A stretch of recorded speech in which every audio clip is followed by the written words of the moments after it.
So hello dear students, welcome to my channel Gateway for Engineers. Now in the today's class we will discuss some more numericals on strain energy method. हम कुछ और numerical discuss करेंगे on strain energy method. देखिए कई सारे students ऐसा बोलते हैं कि स्ट्रेन एनर्जी मेथड ये ऐसा टॉपिक है जो कि कन्वेंशनल पॉइंट ऑफ व्यू से ही पढ़ना चाहिए, बट ये हमेशा करेक्ट नहीं है। आप जब प्रीवियस ईयर्स के क्वेश्चन देखेंगे तो आपको कई सारे क्वेश्चन ऐसे मिलेंगे कि जो सिर्फ स्ट्रेन एनर्जी से सॉल्व करेंगे तभी आपको जल्दी रिजल्ट्स मिलेंगे, अदरवाइज कोई दूसरी मेथड से भी सॉल्व कर सकते हो, बट उससे करोगे तो और ज़्यादा टाइम लगेगा। स्ट्रेन एनर्जी से तो कुछ टाइम लगेगा ही आपको, बट दूसरी मेथड अप्लाई करोगे तो और ज़्यादा टाइम लगेगा। ऑल्दो जब उसके आप देखेंगे अलग अलग कोचिंग क्लासेस जब उसके सॉल्यूशन देते हैं तो आपको शॉर्ट ट्रिक लगा के दे देते हैं। देखिए शॉर्ट ट्रिक से क्वेश्चन सॉल्व करना बहुत अच्छा रहता है, बेनिफिशियल रहता है, बट हर स्टूडेंट को हर टाइम पे हर क्वेश्चन के लिए शॉर्ट ट्रिक क्लिक करना ये बहुत ही रेयर कंडीशन है। ठीक है, आप ये चीज को समझिए कि आप वहां पे बैठे एग्जाम दे रहे हैं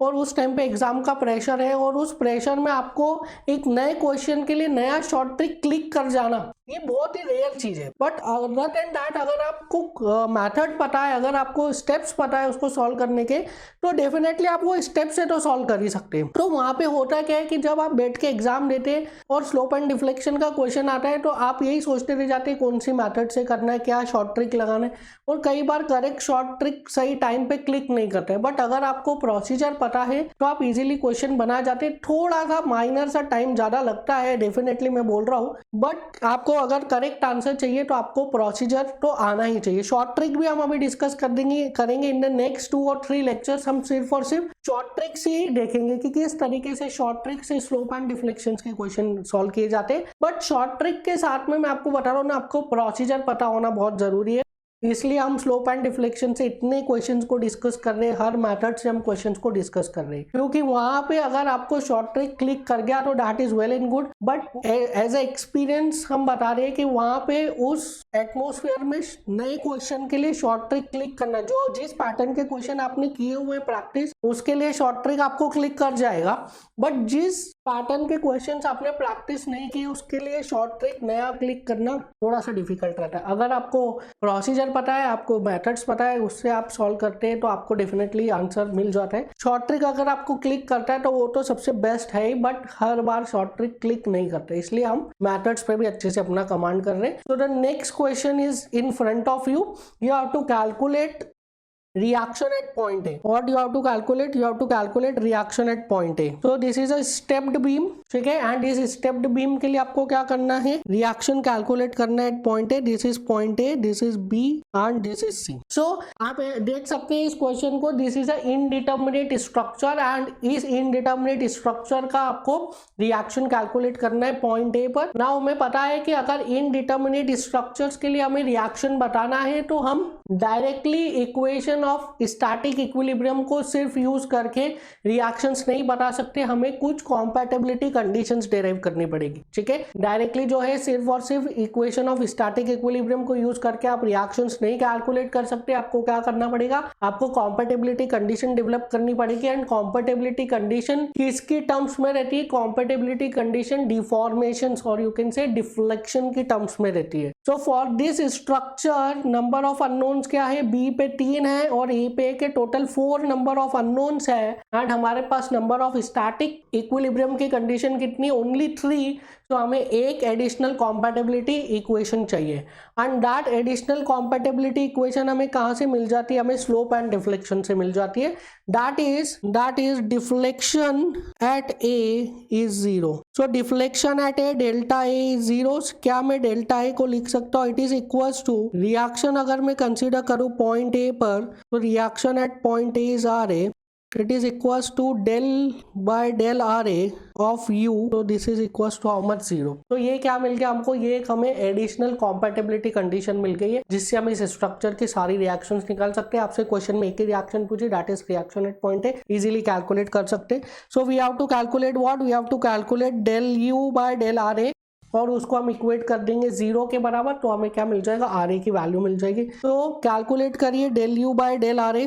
सो del U by del RA किसको क्या मैं लिख सकता हूँ, del U for the portion A B upon del R A plus del U for the portion B C upon del R A, this is equal to 0। ठीक है, दोनों portion के लिए लिख दिया A B and B C. Now अब मैं आपको एक नॉर्मल प्रोसीजर तो आप कर ही रहे हैं अभी तक, that is u is equals to 1 upon E I integration of M x into del by del R a लिख देते हैं into M x into d x. ये तो आप प्रोसीजर कर ही रहे। अब एक अलग प्रोसीजर देखते हैं जिससे भी इजीली रिजल्ट निकल जाते हैं, दैट इज एक आप टेबल बना सकते हैं, member then it is M X del M X by del R A del M X by del R A into M X. ठीक है, ये आप टेबल बना सकते हैं। अब एग्जाम में आपको ये सारे हेडिंग्स लिखने की जरूरत नहीं है, आप सिंपल बस लिख सकते हैं, लाइंस ड्रॉ करके आप वैल्यूज लिख सकते हैं। तो पहला कौन सा है, पहला मेंबर में कंसिडर कर रहा हूँ for the member A C member ले रहा हूँ and X I am considering from point A. ठीक है, so for the member A C M X क्या हो जाएगा, M X A C portion में मोमेंट का equation it is R A into x, कैसा लगेगा sagging, so I will write plus R A into X, इसका differentiation हो जाएगा एक्स, दोनों का मल्टीप्लीकेशन हो जाएगा आर ए into x square. Now second section ले रहा हूँ मैं in the portion C B, this is X X two, this is X X one, again I am taking x from, now in this case मैं x ले रहा हूँ सी से x ले रहा हूँ। ठीक है, आप कहीं से भी ले सकते हैं, I am taking x from C. तो आप देखिए इस सेक्शन पर मोमेंट क्या हो जाएगा, आर ए इंटू एल प्लस एक्स। ठीक है, this is L this is X, so this total distance is L plus X. तो इस सेक्शन पर मोमेंट आ जाएगा आर ए इंटू एल प्लस एक्स, क्या करेगा ये सैक करेगा लाइक दिस, तो it is equal to for the portion C B it is R A into L plus X. इसके बाद देखिए और क्या लग रहा है, ये यूडीएल लग रहा है, सो इस पोर्शन पे यूडीएल की वजह से क्या मोमेंट आएगा, it is W into x square by 2, कैसा लगेगा ये like this hogging, so minus W into x square by 2, so minus W into x square by 2। इसका डिफरेंशिएशन करिए with respect to R A, second term तो 0 हो गया, first term का differentiation होगा that is L plus X बचेगा, दोनों को मल्टीप्लाई करिए, you will get R A into L plus x का whole square minus W x square by 2 into L plus X. ठीक है, ये आ गया आपका दोनों पोर्शन का value, so you can write u is equals to, directly लिख दीजिए del U by del R A, this is equals to 1 upon E I del by del R A of U A C plus 1 upon 2 E I del by del R A of U C B. देखिए because A C portion का flexural rigidity is ई आई, इसलिए यहाँ पे ए C portion में क्या लिखा है ई I, and C B portion का फ्लैक्चरल रिजिडिटी इज 2 ई आई, इसलिए यहाँ पे लिखा है 1 अपॉन 2 ई आई। ठीक है, अदरवाइज हमारे इक्वेशन में क्या था 1 अपॉन ई आई, देखिए यहाँ पे, बट उस पोर्शन के लिए A B portion A C portion के लिए it was E I and for C B portion it was 2 E I, so 1 upon 2 E I कर दिया आपने। बस अब करना क्या है, वैल्यू सब्स्टिट्यूट कर दिए, ये you will get the answer. So this is equals to how much 0, so यहाँ पे वैल्यू रखिए 1 upon E I, it is integration of R A into x square plus 1 upon 2 E I integration of R A into L plus x का whole square minus W x square by 2 into L plus x d x. अब E आई को common लेके 0 में डाल दिया, from here you will get limits क्या होगी, it is 0 to L, it is also 0 to L, so this is equals to R A into L cube by 3 plus 1 by 2 R A into L square plus X square plus 2LX integration 0 to L minus W into L X square W by 2 into L X square plus X cube dx integration 0 to L 1 by 2 इधर भी आएगा, this is equals to 0, तो from here you will get R A into L cube by 3 plus 1 by 2 L square X plus X cube by 3 plus 2LX square by 2 0 to L minus W by 4 LX cube by 3 plus x की power 4 by 4, this is also 0 to L, this is equals to 0, so from here you will get RA into L cube by 3 plus 1 by 2 into RA into L cube plus L cube by 3 plus L cube minus W/4 into L⁴ plus L⁴ this is equal to 0। तो from here आप L³ common लेके 0 में डाल दीजिए। You will get RA 1/3 plus 1/2 plus 1/6 plus 1/2 minus W/4 into WL/4 कर लेते 1/4 plus 1/3 this is equal to how much 0। तो यहाँ से क्या आ गया आपका 6 LCM आ जाएगा 2 + 3 + 1 + 3/6 माइनस WL/4 ये हो जाएगा 7/12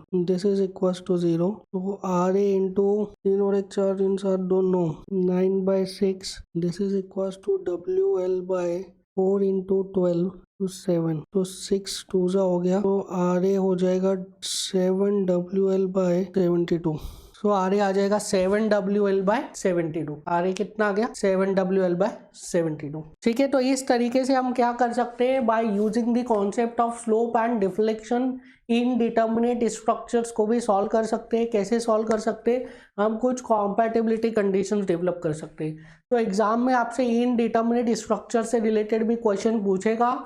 आप ये मत सोचेगा कि भाई ये तो हमारे सिलेबस के बाहर है, हमारे सिलेबस में तो इनडिटर्मिनेट स्ट्रक्चर है ही नहीं। वो कैसे पूछना चाह रहा है, वो आपसे पूछना चाह रहा है concept of slope and deflection. तो स्लोप एंड डिफ्लेक्शन का कॉन्सेप्ट यूज करके आप इनडिटर्मिनेट स्ट्रक्चर में रिएक्शंस कैलकुलेट कर सकते हैं। कैसे कैलकुलेट किया हमने, कॉम्पैटिबिलिटी कंडीशन को डेवलप करके। नाउ नेक्स्ट न्यूमेरिकल देखिए, this is again a very conceptual numerical. This was asked in your competitive examination, GATE के ऑब्जेक्टिव में भी आया है एंड ईएस में तो आया ही है ऑब्जेक्टिव में। ठीक है, सो this is a very conceptual numerical and इसमें आप शॉर्ट ट्रिक्स डेफिनेटली लगा सकते हैं, शॉर्ट ट्रिक इसमें, बट वो शॉर्ट ट्रिक आपको क्लिक करना इस थोड़ा सा डिफिकल्ट है। ठीक है, अगर आपने इस टाइप का क्वेश्चंस का प्रैक्टिस किया है तो इजीली आप शॉर्ट ट्रिक से सॉल्व कर लेंगे, बट अगर आपने नहीं किया है तो फिर थोड़ा डिफिकल्ट रहेगा। तो इसमें क्या पूछ रहा है, for the structure shown determine the distance by which point A moves away. ठीक है, सो this is a frame and in this frame क्या एक्ट कर रहा है, पॉइंट लोड से एक्ट कर रहे हैं एट पॉइंट बी पॉइंट पे 2 पॉइंट लोड एक्ट कर रहे हैं एंड उसकी वजह से क्या होगा, इस स्ट्रक्चर में कुछ डिफ्लेक्शन आएगा लाइक दिस। ठीक है, इस टाइप से कुछ डिफ्लेक्शन आएगा स्ट्रक्चर में and you have to calculate what, you have to calculate this delta.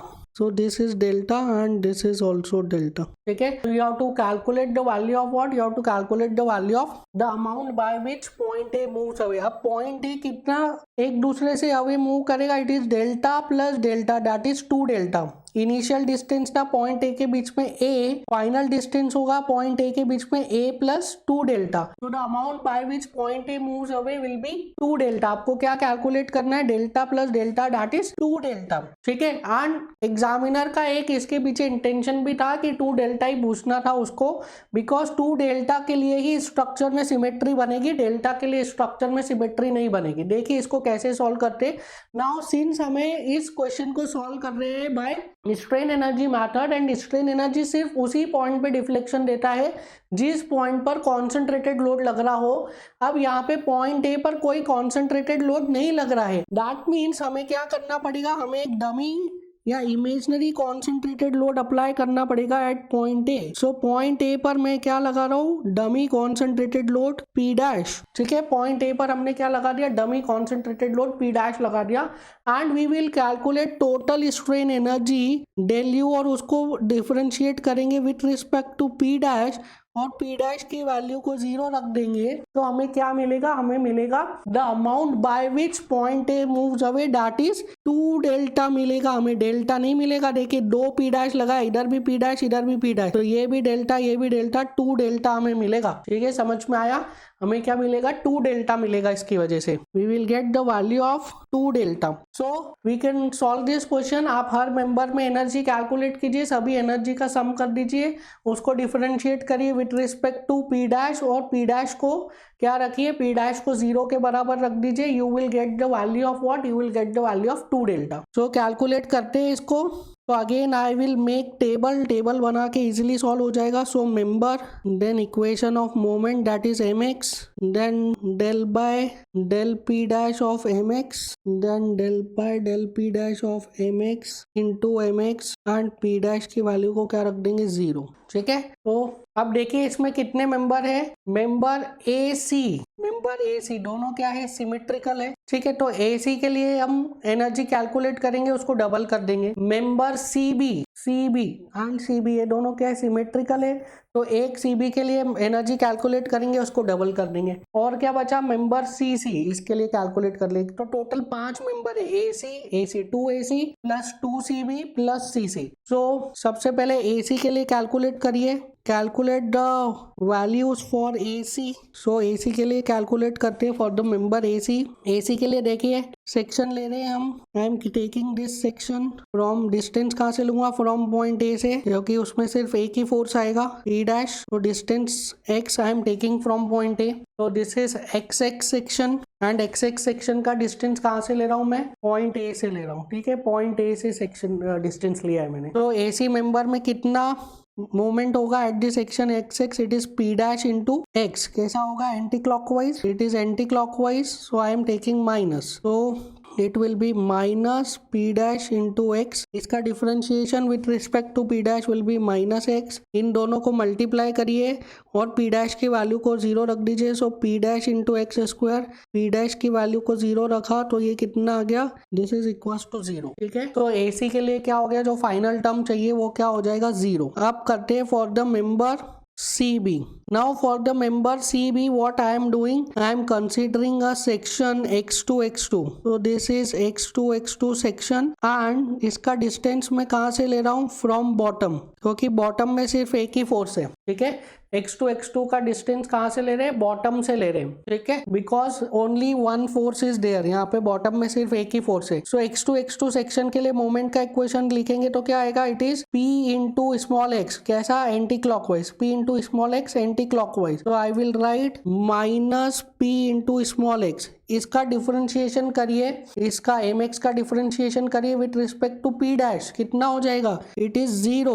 इन दोनों को मल्टीप्लाई करिए, you will get what, you will gate 0, ठीक है। तो फर्स्ट दोनों टर्म्स तो 0 हो गई। अब इसके बाद देखिए फॉर द मेंबर CC। अब मेंबर CC के लिए आप सेक्शन कहीं से भी ले सकते हैं, लेफ्ट राइट एक ही बात है। तो आई am considering section from the right से ले रहा हूं मैं सेक्शन, ठीक है। आई am considering section from the right. So this x I am considering, this is section x3 and इसका डिस्टेंस मैं ले रहा हूँ from the right, this is small x। तो इस सेक्शन पे देखिए मोमेंट, इस सेक्शन पे मोमेंट, दिस p इंटू ये वाला डिस्टेंस कितना है, 2 है, सो p इंटू 2 है, क्या लगेगा, क्लॉकवाइज, एंड p डैश ये वाला डिस्टेंस कितना है, ये वाला डिस्टेंस ये है a, तो p इंटू a भी clockwise. So for the portion CC this will be p into 2a plus p dash two A. अब इसका डिफरेंशिएशन करिए, इस इक्वेशन का डिफरेंशिएशन करिए with respect to p dash. तो फर्स्ट टर्म 0 हो गया, क्या बचा, सेकंड टर्म में सिर्फ a, so you will gate a। दोनों को मल्टीप्लाई कर दीजिए और p डैश की वैल्यू को 0 रख दीजिए, you will gate 2pa square plus p dash a square. p dash को तो 0 रख दिया, कितना बचा यहाँ पे, इट इज 2pa स्क्वायर, ठीक है। सिर्फ एक ही टर्म बचेगा, तीनों में से सिर्फ एक ही टर्म बच रहा है, दैट इज 2pa स्क्वायर। बहुत ही इजी हो गया ये तो question. What you have to do, you have to write del u by del p dash at p dash is equals to 0। this is equals to integration of mx into del by del p dash of mx at p dash is equals to 0। so integrate कर दीजिए 2pa square dx, you will get, sorry 1 upon EI भी आएगा, 1 upon EI into 2pa square into x. Limit कहाँ से कहाँ तक हो जाएगी, लिमिट हो जाएगी 0 to a। 0 to a की वो लिमिट होगी बिकॉज जो CC है, this CC member is of length a। तो x कहाँ से लिया था आपने, राइट से लिया था ना, x आपने लिया था राइट से, सो राइट से आप लेंगे फ्रॉम 0 to a। सो इसका लिमिट हो जाएगा फ्रॉम 0 to a। सो ये हो जाएगा 1 upon EI into 2pa cube. So two delta will be 2pa cube by EI। So amount by which a moves away will be equals to 2pa³ ठीक है। 2 delta ही answer है, delta answer नहीं है। इसमें क्या पूछा है, determine the distance by which point A moves away. तो पॉइंट ए का फाइनल डिस्टेंस क्या है, स्मॉल ए प्लस 2 डेल्टा। तो the distance by which point A moves away is how much, it is 2 delta. It was a easy numerical. अगर आप इसको strain energy से भी सॉल्व करते तो आपका फटाफट आंसर आ सकता था। 2 टर्म ऑलरेडी 0 हो रहे थे, एक ही टर्म बच रहा था, ठीक है। बट क्वेश्चन देख के ही घबरा जाते हैं स्टूडेंट्स, क्या क्वेश्चन को देख के ही घबरा जाते हैं कि ये तो HB में कैसा सॉल्व होगा, डिफिकल्ट होगा। Next numerical is in front of you. For the structure shown you have to determine deflection of point A. Point A पर आपको deflection बताना है। You have to determine deflection of point A. Spring constant आपको दिया है 24 EI by L cube. Spring constant is 24 EI by L cube. Now again this is a indeterminate structure. Again ये क्या है, this is a indeterminate structure. But इस question को solve करने के लिए आपको रिएक्शंस निकालने की जरूरत ही नहीं है। बिना रिएक्शन के ये क्वेश्चन आपसे सॉल्व हो सकता है। Just you have to calculate spring force. Force in spring अगर निकल गया तो आपसे क्वेश्चन इजीली सॉल्व हो जाएगा। और उसके लिए आपको ये दिया है स्टिफनेस। तो अगर मैं इस मेंबर को अलग अलग डिनोट करूँ तो here there is force P and I am assuming कि यहाँ पे क्या लग रहा है, स्प्रिंग फोर्स। देखिए ये जो फोर्स P है, ये फोर्स P लगेगा डाउनवर्ड। इसकी वजह से मेंबर क्या होगा, पॉइंट C पर अपवर्ड जाने की कोशिश करेगा। देखिए फोर्स P लगेगा डाउनवर्ड, उसकी वजह से क्या होगा, मेंबर पॉइंट C पे अपवर्ड जाने की कोशिश करेगा, पॉइंट C पे अपवर्ड जाने की कोशिश करेगा। बट ये स्प्रिंग क्या करेगा, इस पे डाउनवर्ड डायरेक्शन में मेंबर पे एक फोर्स लगाएगा। तो ड्यू टू स्प्रिंग मेंबर पे पॉइंट C में क्या लगेगा, एक डाउनवर्ड डायरेक्शन में फोर्स लगेगा, that is RS, spring for RS। And spring पे क्या होगा, स्प्रिंग पे एक अपवर्ड डायरेक्शन में फोर्स लगेगा, that is equal and opposite RS, ठीक है। This is the spring. Member क्या करेगा, मेंबर स्प्रिंग पे अपवर्ड डायरेक्शन में फोर्स लगाएगा एंड स्प्रिंग मेंबर पे क्या करेगा, डाउनवर्ड डायरेक्शन में फोर्स लगाएगा। कहाँ पे, पॉइंट C पे, ठीक है। एंड B तो एज इट इज रहेगा। So this is point A, this is B, this is C. Now देखिए for this structure we can calculate what, we can calculate total strain energy। देखिए member AB में हम strain energy निकाल लेंगे, यहाँ पे section लेंगे एंड लेफ्ट से x का वैल्यू ले लेंगे, यहाँ सेक्शन लेके लेफ्ट का आराम से मोमेंट का इक्वेशन लिख सकते हैं। फिर फॉर द मेंबर BC यहाँ पे सेक्शन लेंगे और राइट का आप आराम से इक्वेशन लिख सकते हैं। एंड स्प्रिंग के लिए आप स्ट्रेन एनर्जी स्टोर कैलकुलेट कर सकते हैं directly by the formula for spring. तो आप डायरेक्टली तीनों मेंबर के लिए AB, BC एंड CD तीनों मेंबर के लिए आप क्या कैलकुलेट कर सकते हैं, स्ट्रेन एनर्जी स्टोर कैलकुलेट कर सकते हैं। So I am writing strain energy stored for the member AB के लिए लिख रहा हूं मैं। नाउ अब इस केस में स्प्रिंग के लिए आप strain energy due to moment नहीं लिखोगे, ठीक है। This is an exceptional case. हमने क्या कहा था, हम इस पूरे स्ट्रक्चर में, पूरे चैप्टर में जो स्ट्रेन एनर्जी निकालेंगे वो किसके लिए निकालेंगे, ड्यू टू बेंडिंग। बट जो स्प्रिंग है, इस स्प्रिंग में बेंडिंग की वजह से स्ट्रेन एनर्जी स्टोर नहीं होगा। इस स्प्रिंग का जो मेजर डिफ्लेक्शन होगा वो बेंडिंग की वजह से नहीं होगा। इस स्प्रिंग का मेजर डिफ्लेक्शन होगा due to axial force, because that is the property of spring, that is the inherent property. Spring compress and elongate होता है due to axial force and that is not a minor elongation और minor contraction, वो एक major deflection होता है। तो हम बाकी सारे मेंबर में क्या बोल रहे हैं कि बाकी सारे मेंबर में बेंडिंग की वजह से जो डिफ्लेक्शन होता है that is one of the major component of deflection. But spring में क्या होगा, स्प्रिंग में axial deflection will be one of the major deflection. So जो स्प्रिंग में आप एनर्जी कैलकुलेट करोगे, एनर्जी स्टोर, वो किसकी वजह से करोगे, due to axial force, not due to bending, ठीक है। सो स्प्रिंग में हम एक्सियल फोर्स की वजह से करेंगे energy calculate.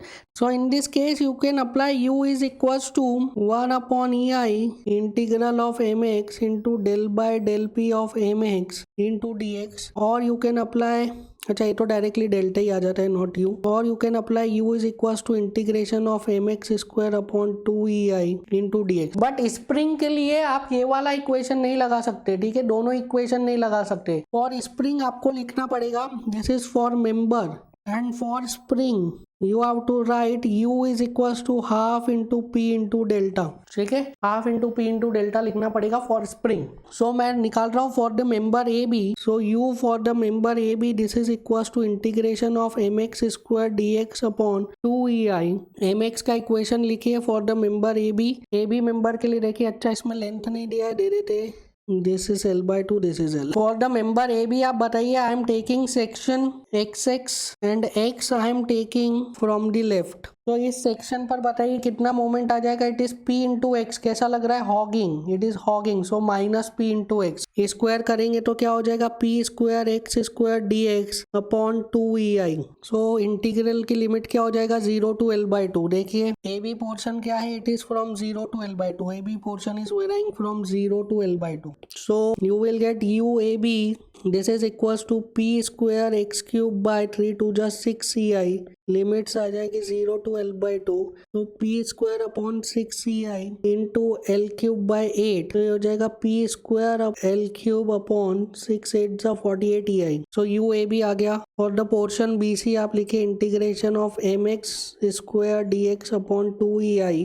Now for the portion B C I am taking section x year and x जो लूंगा मैं वो कहाँ से लूंगा? From the right. I am taking x from the right. This is x2 and I am taking x from the right. Right से मैं x ले रहा हूँ. ठीक है. सो यू बी सी बताइए कितना आएगा moment at the section BC पोर्शन में x2 सेक्शन पे कितना आएगा moment? It is RS into x. कैसा लगेगा ये? Hogging. So it is minus of RS into x का whole square into DX upon 2EI. Now we have to calculate the value of this RS का value हमें calculate करना है. कर सकते हैं हम calculate. Now for this portion ये जो मैंने फ्री बॉडी डायग्राम बनाया है ABC. For this ABC portion, so for ABC, apply summation of moment about z axis at point B is equals to 0. Point B के about moment equilibrium लगाइए. You will get P into L by 2. P into L by 2. This is what? Anti-clockwise. So minus P into L by 2. And RS की वजह से कैसा moment आएगा? clockwise. So plus RS into L. So I will write plus RS into L. This is equals to 0. So RS क्या हो जाएगा? P by 2. ठीक है. RS की वैल्यू आ गई P by 2. You can easily calculate strain energy in the portion BC. BC में strain energy calculate कर सकते हैं. सो कितना आ रहा है strain energy in the portion BC? It is RS की वैल्यू क्या है? RS की value is P by 2 into x का whole square DX upon 2EI. Integration करना पड़ेगा फ्रॉम 0 to L. तो U of BC is P square x square upon 2 to the 4 to the 8EI into DX. Integration from 0 to L. So ये हो जाएगा P square upon 8EI. X square का हो जाएगा x cube by 3. So it is L cube by 3. So U of BC is equals to P square L cube by 24EI. P square L cube by 24EI. ये किसका आ गया? For the portion BC. Now we have to calculate strain energy for the portion CD. So U for the portion CD spring है तो it is half into RS. Spring में force कितना है? It is RS into delta. Half into RS into delta because force in spring is delta. Now delta for spring को हम लिख सकते हैं delta spring is equals to force in spring upon spring constant. So UCD हो गया it is half into RS by K. So RS square by 2K. So UCD will be equals to 1 by 2. RS की value क्या थी? It is P by 2 का whole square and K spring constant की value क्या? It is 24EI by L cube. So ये कितना हो जाएगा? 2 2 जा 4 2 जा 8 into 24. This is 192. So P square L cube upon 192EI. U for the portion CD कितना हो गया? P square L cube upon 192EI.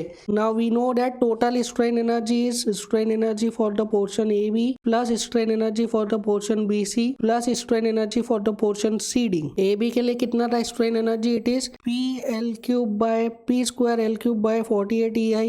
BC के लिए था P square L cube upon 24 EI and CD के लिए अभी कैलकुलेट किया P square L cube upon 192 EI। इसको क्या टोटल करिए कितना आ जाता है 192 LCM ले लीजिए, this plus this that is 13। तो 13 P square L cube upon 192 EI। Now deflection निकालना है, delta is equal to del U by del P। सो इसका डिफरेंशिएशन करिए 13 into 2P into L cube by 192 EI। तो delta आ जाएगा आपका 13 PL क्यूब बाय 96 EI। ठीक है, तो डेल्टा कितना आ गया 13 into PL cube by 96 EI। Now next numerical देखिए, next numerical. Now in this numerical there is a non prismatic beam, और जो बीम है उसका वेरिएशन कैसा है, ट्रायंगुलर है। ठीक है, so for the triangular shaped cantilever beam of uniform thickness you have to determine area moment of inertia of the cross section at small x distance from the free end and you have to calculate maximum deflection of the beam. Now ये जो है, ये जो non prismatic beam है, this is not stepped bar, इसका हर section पर area change हो रहा है, at every section area is changing. आप इसका अगर 3D शेप देखना चाहेंगे, प्रिज्मेटिक शेप, तो इट इज लाइक, ठीक है, इस टाइप से कुछ शेप है इसका। ठीक है, सो ये जो दो फिगर्स आपको दिख रहे हैं ना ऊपर में क्वेश्चन में, दो फिगर्स दिए, दो बीम नहीं है, एक ही बीम है। एक ये टॉप व्यू है, this is top view and this is front view. Front से देखेंगे आप तो आपको ये वाला पार्ट दिखेगा एंड टॉप से देखोगे तो आपको ये ट्रायंगल वाला पार्ट दिखेगा। ठीक है, सो this is a non prismatic beam जिसका की क्रॉस सेक्शन हर सेक्शन पे चेंज हो रहा है। ठीक है, नाउ इसके लिए आपसे क्या पूछा है, आपसे पूछा है area moment of inertia at a distance x। तो एक सेक्शन लिया है xx which is at a distance of small x from the free and, question में दिया है आपको। ठीक है, this is section xx and इस xx सेक्शन पे आपसे क्या पूछा है, एरिया मोमेंट ऑफ इनर्शिया। सो अगर मैं यहाँ पे ड्रॉ करूँ ये सेक्शन 3D स्ट्रक्चर में, सो कुछ इस टाइप से दिखेगा आपको। ठीक है, कुछ इस टाइप से दिखेगा ये section, this is section xx। ये जो येलो वाला दिख रहा है ना आपको, this is section xx। Now जो लोड लग रहा है, the load is acting like this. ठीक है, लोड लग रहा है vertically downward like this P। Now due to this P load क्या होगा, मोमेंट डेवलप होगा on this section like this. ठीक है, this is P into x, इतना मोमेंट डेवलप होगा। तो आपको इसका मोमेंट ऑफ इनर्शिया कैलकुलेट करना है, तो आप किस एक्सिस के अबाउट करोगे। Suppose this is one axis and second axis will be vertical like this, तो आप इस हॉरिजॉन्टल एक्सिस के अबाउट करोगे या वर्टिकल एक्सिस के about moment of inertia calculate करोगे। तो मोमेंट ऑफ इनर्शिया आप उस एक्सिस के अबाउट कैलकुलेट करोगे जिस एक्सिस के अबाउट क्या लग रहा है, मोमेंट लग रहा है। एंड ये मोमेंट किस एक्सिस के अबाउट लग रहा है, ये मोमेंट लग रहा है अबाउट दिस हॉरिजॉन्टल एक्सिस। सो आप जो मोमेंट ऑफ इनर्शिया कैलकुलेट करोगे वो किसके अबाउट कैलकुलेट करोगे, हॉरिजॉन्टल एक्सिस के अबाउट। एंड हॉरिजॉन्टल एक्सिस किस डायमेंशन को कट कर रही है, हॉरिजॉन्टल एक्सिस किस डायमेंशन को कट कर रही है, what is this dimension, this is T। Question में दिया है ना ये वाला dimension, this dimension is T। So horizontal axis T को कट कर रही है तो T का क्यूब होगा। समझ में आया, यही इस क्वेश्चन का ट्रिक है। आप मोमेंट तो लिख देंगे, इनर्शिया, मोमेंट ऑफ इनर्शिया तो लिख देंगे, आप मोमेंट ऑफ इनर्शिया तो लिख देंगे, it is B into D का क्यूब बाय 12। बट क्यूब किसका होगा, T का होगा या P का होगा। तो जिस एक्सिस के अबाउट मोमेंट लग रहा है आपको पहले तो वो देखना पड़ेगा, मोमेंट किस एक्सिस के अबाउट लग रहा है। तो आपने देख लिया इस हॉरिजॉन्टल एक्सिस के अबाउट लग रहा है, और ये हॉरिजॉन्टल एक्सिस कौन से डायमेंशन को कट करिए, तो T को कट करिए, तो T का क्यूब होगा। सो this is T and I am assuming the width at this section, this is Bx। सो ये वाला विड्थ कितना हो गया, this is Bx। So moment कितना हो जाएगा, moment of inertia, this is Bx into T का cube by 12। Now calculate the value of Bx। Bx का वैल्यू आप कैलकुलेट कर सकते हैं, कई बार कैलकुलेट किया है हमने। Bx का वैल्यू कैलकुलेट कर लीजिए बाय सिमिलर ट्रायंगल। आपके पास यहाँ पे दो ट्रायंगल है, एक छोटा वाला दिस एंड एक बड़ा वाला दिस। तो you can write Bx upon x is equal to B by L। So Bx is equal to B into x by L। So moment of inertia आ जाता है, it is small b into x by L into T cube by 12। ठीक है, ये क्या आ गया, moment of inertia आ गया। ठीक है, तो फर्स्ट आंसर आपको मिल गया b into X by L into T cube by 12। Second क्या पूछा है आपसे, सेकेंड पूछा है आपसे maximum deflection of the beam. So maximum deflection बताइए आप कैसे निकालेंगे। मैक्सिमम डिफ्लेक्शन कहाँ पे आएगा, maximum deflection will be at free end, free end पे मैक्सिमम डिफ्लेक्शन आएगा। अब एक स्टूडेंट बोलता है कि it is PL cube by 3EI, पढ़ा था ना हमने, कैंटिलीवर के फ्री एंड पे अगर कॉन्सेंट्रेटेड लोड लग रहा है तो कितना होता है deflection, it is PL cube by 3EI। तो क्या PL क्यूब बाय 3EI लिख सकते हो आप, नहीं, PL क्यूब बाय 3EI नहीं लिख सकते, because that result was for prismatic beam and this is a non prismatic structure. So PL cube by 3EI नहीं लिख सकते।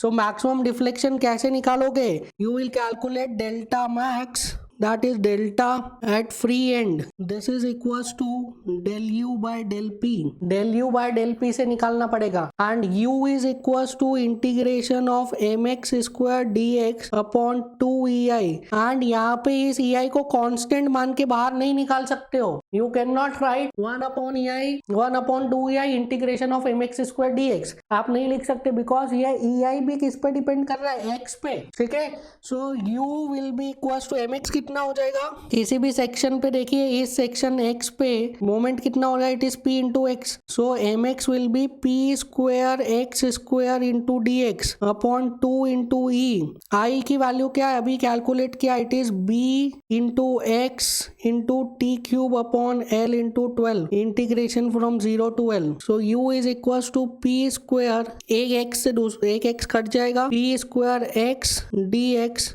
इंटू 12l ऊपर आ जाएगा upon 2 into E into B into T cube, integration from 0 to l। So u आ जाएगा p square, इससे cancel 6p square l upon b into E into T cube, integration 0 to l x dx। तो u हो जाएगा 6p square l अपॉन B T cube into E into x square by 2 0 to l। So u आ जाएगा 6p square l into L square by 2 upon B T cube into e. So u हो जाएगा 3p square l upon l cube हो जाएगा, 3p square l cube upon b into T cube into e, and delta में पता है delta is del u by del p, तो ये again हो जाएगा 6p l cube upon b t cube into e, 6p l cube upon b into T cube into e. तो this was not that much difficult question जितना दिख रहा था।